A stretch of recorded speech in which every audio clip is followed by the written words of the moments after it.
In the name of the one holy and undivided Trinity, amen. You may be seated.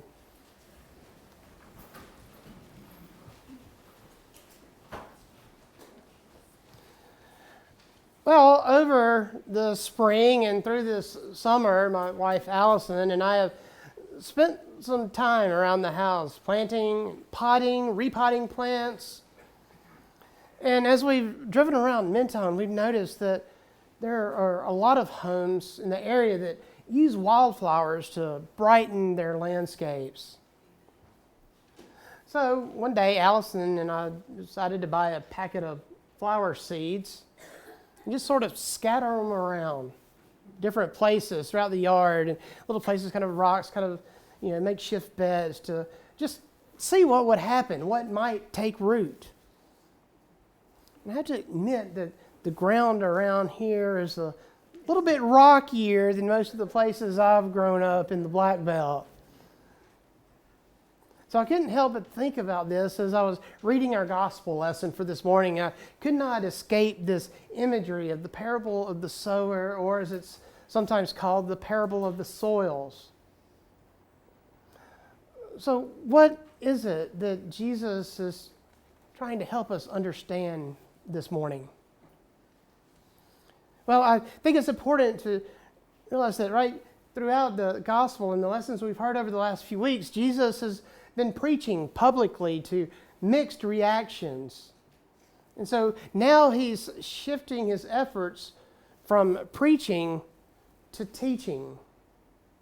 He's trying to teach the disciples using parables to reveal the mysteries of the kingdom of heaven. He's trying to help the disciples understand why, maybe, in asking the question, why does the gospel find a welcome reception among some people, but not others? Asking the questions, right? What conditions are necessary for fruitful discipleship? I think these are just a couple of the questions that our gospel is trying to illuminate for us this morning. So we heard in our lesson as we were reading, the parable begins, right, with this sort of healthy dose of realism as Jesus describes the challenges of growing things. Right, and he tells us about, seed. What happens to seed that falls along the path? What happens to seed that falls on rocky ground, or seed that falls among thorns? And finally, what happens to seed when it falls on good soil? Because, right, all these conditions he's describing, these were ordinary conditions for first century farmers and what they would experience. Which, right, is a lot different from what we have today. While farming today is still difficult and a challenging vocation, modern science and technology have helped farmers today, though, prepare the ground for cultivation. While in Jesus' day, one simply had to work with the land that they had.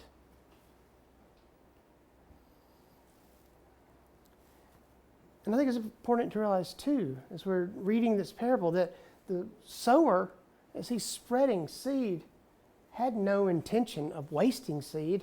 Seed was valuable. But yet we hear in this parable that the seed just really lands everywhere. I think it's important to realize that as we're reading Matthew's gospel, as we're reading this story this morning, we've just witnessed the disciples being caught in a storm. We've seen the Pharisees attempt to choke out Jesus' message. Soon we'll hear the story of the people of Nazareth rejecting Jesus in his hometown. So, right, Jesus is not merely telling a story, he's telling his story. He is living this story as he is telling it, which also rings true for this young Christian community for whom Matthew was being written. The Gospel of Matthew reminds these early believers that rejection of the gospel doesn't prove that it's false. No, rather, it teaches that rejection has always been a part of the story. So I think as we're reading this and we're thinking about this gospel and this parable, it's important to be careful not to push the metaphor too far. The sower and the seed remain constant throughout the parable. It's the soil that's the variable, right? Many scholars and commentaries suggest that Jesus, right, is trying to explain why this same gospel message evokes so different responses from so many different people. And as we sort of think about this parable about preparing soil, if you thought about it from a business perspective, right, it seems like it would be much more efficient to just identify the good soil and sow there. Businesses spend enormous amounts of time and money and energy studying demographics and economics before opening new locations of their business. Even churches, church planting, the process of starting a new church, begin with research designated to or designed to determine whether a new congregation is likely to succeed in a particular community. It's about finding the good soil. That seems to make sense, doesn't it? But that's not what the sower does this morning. Instead, the sower, right, scatters his seed everywhere. Maybe that's because God's field is everywhere. Perhaps the point of the parable is not simply the condition of the soil, but the extravagant generosity of the sower. God's grace is never reserved only for those who appear most likely to receive it. God scatters it freely and abundantly. And really, is there anywhere, any place on earth that God's grace cannot take root? Is there any heart that is beyond God's reach? I think our gospel reading this morning would suggest otherwise. So what does it look like us today to throw seeds, to be these sowers of grace? I would just like to say this morning we have some guests here with us. I would like to sort of take a moment to welcome our esteemed guests. We're thankful that you have blessed us with your presence this morning and for allowing us to celebrate all of you and all of your accomplishments and everything you have accomplished up to this day.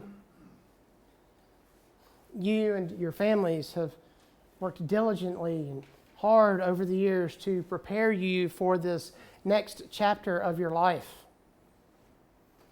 You've earned this well-deserved recognition, and I pray that the generosity that is represented in this scholarship will bear abundant fruit in your life in the future. But of course, that doesn't mean the road ahead will always be easy. Be cautious of those self-help books that promise quick fixes, lose 10 pounds overnight, work less, earn more, gain confidence by changing one simple habit, make lifelong friends in a weekend. Life rarely works that way. The same can be said, and the same is true of faith. Cutting corners, it robs us of the very experiences that shape us into the people that God calls us to be. Challenges teach us perseverance. Difficult seasons in our lives deepen our trust in God. And new relationships always remind us that we are never meant to make this journey alone. Because see, God is not trying to make our lives easier. What He's doing, He's working to make them more meaningful. Many of our most treasured memories are born not from comfort, but from overcoming adversity. Because there are no shortcuts to a meaningful life. There are no shortcuts to a mature faith. When Allison scattered those flower seeds around our yard, she had no idea of knowing where or if they might grow or take root. She simply just scattered them generously. And to our delight, many of those seeds have begun to take root in places I didn't think they would. And I look forward to seeing them bloom here in a few weeks. So I wonder if there's a lesson in that for us. I think so, because I think Jesus never restricted the good news to the people who look like good soil. He proclaimed God's love to fishermen, to tax collectors, to religious leaders and sinners, to the healthy, to the sick, to those who welcomed him and to those who rejected him.